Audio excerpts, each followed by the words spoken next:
Hola, j'espère que vous allez bien. Bienvenue sur ma chaîne. Aujourd'hui, nous allons parler de la terrible histoire de Rosa Cabezas.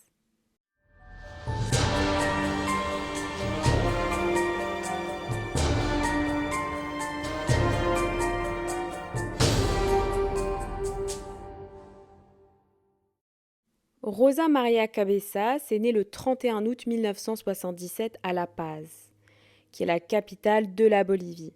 Rosa a toujours été une personne très préoccupée par son prochain. Depuis petite, elle faisait tout pour aider son prochain.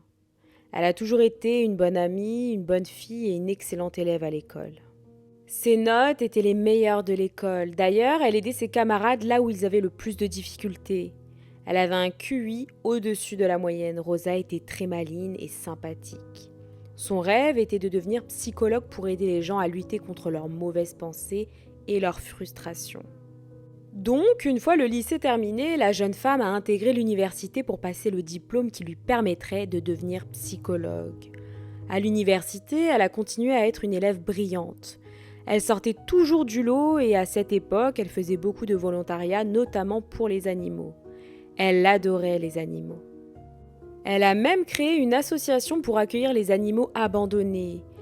Là-bas, elle en prenait soin, puis les mettait à l'adoption. Une fois son diplôme en poche, la jeune femme a déménagé à Tiquipaya. Cette ville est située à Quilaco. Elle est connue pour ses belles cascades. D'ailleurs, c'est l'une des raisons pour lesquelles Rosa a choisi cette ville. Elle adorait la nature, elle se baladait à côté des cascades, elle aimait les randonnées également.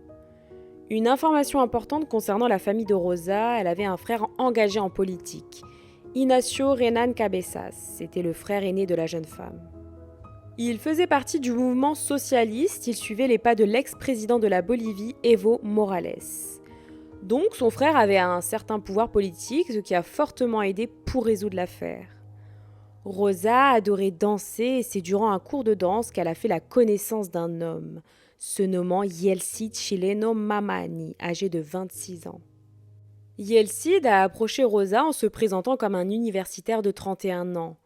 Il lui a dit que ça lui a pris du temps pour réussir à entrer en faculté, mais que finalement, il pourrait réaliser son rêve de faire des études supérieures. Rappelez-vous que Rosa avait 45 ans à cette époque, et comme nous le savons, elle valorisait fortement les études, et donc elle a décidé de soutenir Yeltsin. Elle lui a dit qu'il n'est jamais trop tard pour acquérir des connaissances et qu'il était sur le bon chemin. Yeltsin a tout de suite montré son intérêt pour Rosa et c'est pour cela qu'il a menti sur son âge. Il pensait que si elle connaissait son véritable âge, elle ne lui parlerait plus. Mais même avec ce mensonge, Rosa le trouvait trop jeune, donc elle a rejeté toutes ses avances. C'était une femme mature, posée, elle ne voulait rien entreprendre avec un jeune homme, ils sont donc restés amis. Yeltsin, de son côté, était déterminé à conquérir Rosa, mais pas parce qu'il était amoureux d'elle. En vérité, c'était un homme mauvais qui aimait battre les femmes plus vieilles que lui. Et il pensait que Rosa serait une victime parfaite. Étant donné qu'il n'arrivait pas à la conquérir, il a menti en disant qu'il était le directeur d'une banque et que si elle avait besoin de quoi que ce soit au niveau financier, elle pouvait faire appel à lui. Rosa l'a cru, elle lui a même demandé de l'aide pour une transaction. Elle voulait convertir 41 760 bolivars, qui est la monnaie en Bolivie, en dollars. À l'époque, cette conversion équivalait à 6 700 dollars. Yeltsin lui a dit qu'il pouvait faire le change pour elle. Il lui a demandé les bolivars et que cela prendrait 3 jours, puis qu'il lui donnerait les dollars. Mais comme vous pouvez vous l'imaginer, cela n'est jamais arrivé. Les jours passaient et Yeltsin avait toujours une excuse. Certaines fois, il disait que le système bancaire avait planté, puis que les réserves de la banque en dollars étaient faibles. Et du coup, la transaction était en suspens. Il racontait une histoire différente à chaque fois qu'elle demandait son dû. Et à plusieurs reprises, il lui a demandé plus d'argent, avec pour excuse qu'il devait payer les taxes de conversion. Il est clair qu'à un moment donné, Rosa a perdu patience. Elle a plaqué l'homme contre un mur en lui disant de lui donner ses dollars ou bien lui rendre ses bolivars. Dans tous les cas, Rosa voulait récupérer son argent. Elle a également menacé d'appeler la police si jamais il ne rendait pas l'argent. Mais le problème, c'est que l'homme avait déjà tout dépensé. Il avait acheté une moto. Donc, il ne pouvait plus rembourser Rosa. Et il n'appréciait pas les menaces proférées par Rosa. Donc à partir de là, la situation a complètement dégénéré. Yeltsin a décidé que la seule solution à tous ces problèmes était de se libérer de Rosa. Il a commencé à chercher un endroit pour exécuter son plan diabolique. Il a commencé à chercher un appartement sur Internet en location courte durée. Il a loué l'appartement pour 240 $. Puis il a invité Rosa le 13 mai 2023. L'excuse qu'il a trouvée pour faire venir la jeune femme à l'appartement est qu'il était prêt à lui donner ses dollars. Avant de sortir de chez elle, Rosa a appelé son frère en lui disant que finalement, Yeltsin allait lui donner son argent. Elle lui a bien précisé qu'elle avait rendez-vous avec lui. Une fois arrivée au lieu du rendez-vous, Yeltsin l'a reçue de manière cordiale. Une fois entrée dans l'appartement, la jeune femme a été attaquée et abusée. Après cela, Yeltsin a mis fin à la vie de la pauvre Rosa. Il a pris un objet assez lourd et lui a asséné plusieurs coups à la tête. Puis il a séparé le corps de la jeune femme en plusieurs morceaux pour ensuite les mettre dans différents sacs poubelles. Une fois l'acte abominable terminé, il a mis les sacs dans le frigo.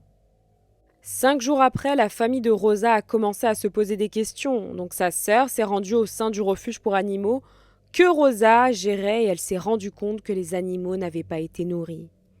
Mais ce n'était pas le genre de sa sœur. Jamais elle n'oublierait de nourrir ses animaux.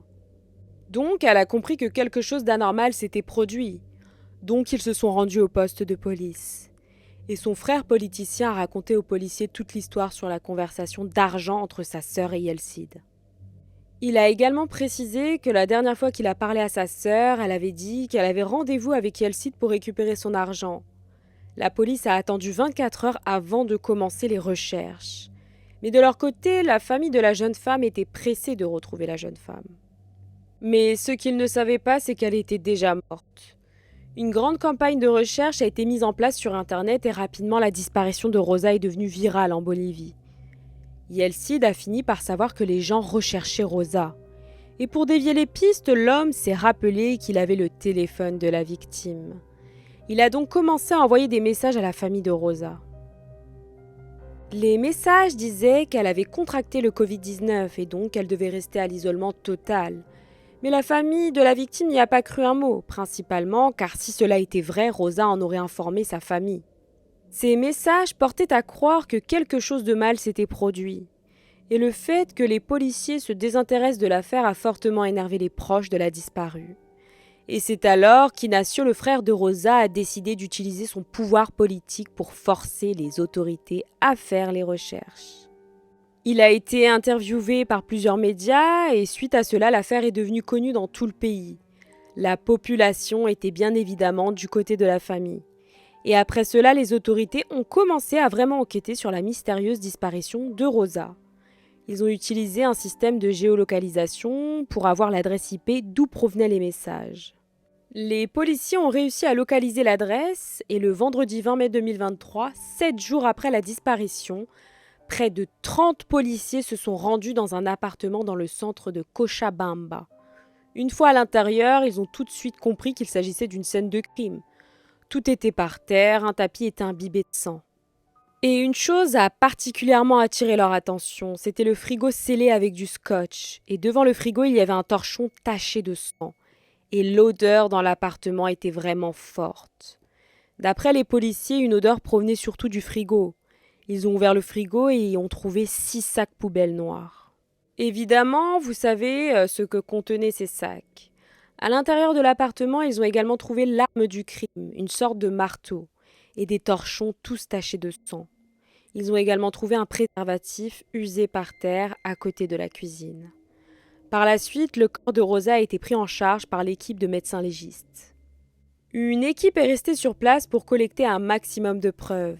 Et c'est à ce moment que le propriétaire de l'appartement a informé les autorités que Yeltsin, qui était le locataire, avait demandé à changer les rideaux de l'appartement. L'appartement disposait de rideaux assez fins et transparents, donc Yeltsin a demandé à ce qu'ils soient changés par des rideaux occultants. Yeltsin a expliqué au propriétaire que les rideaux occultants apportaient un meilleur confort pour dormir le plus tard possible.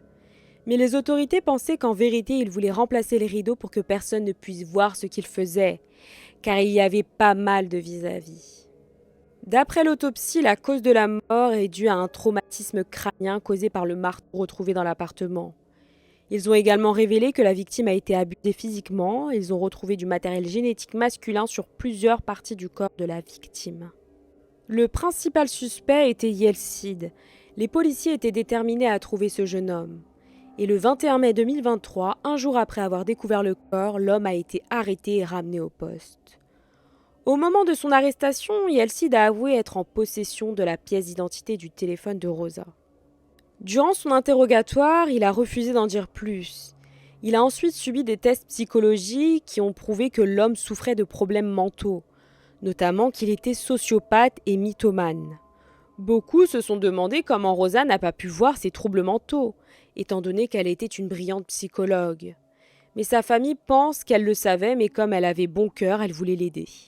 Lors de la première audience, Yeltsin a décidé de confesser le crime et de conclure un accord avec le procureur. L'accord consistait à le condamner à 30 ans de prison. Mais quelques jours plus tard, l'accusé est revenu sur sa déclaration. Et donc, il a opté pour un jugement. Le juge l'a incarcéré durant 6 mois en prison préventive en attendant son jugement.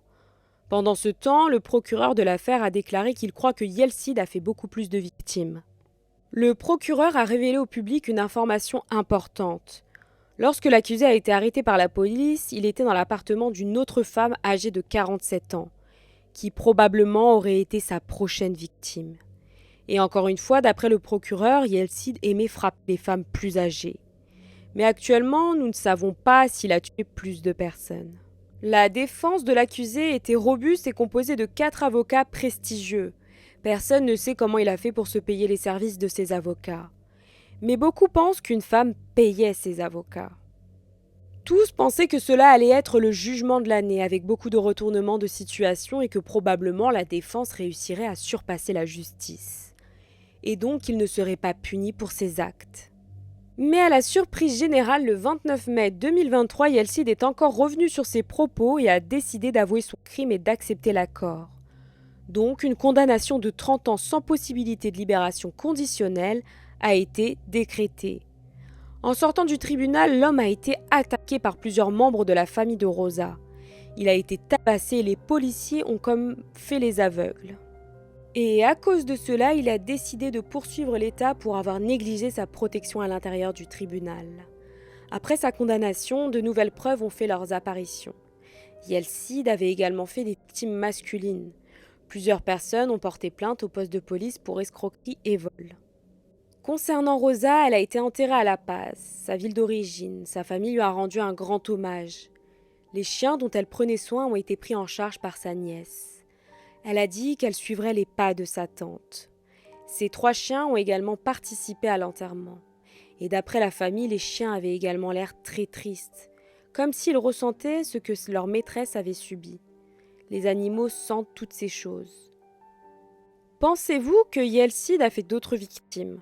En tout cas, merci d'avoir regardé ma vidéo. N'hésitez pas à vous abonner et à liker et également à activer la cloche des notifications pour être informé de la prochaine vidéo.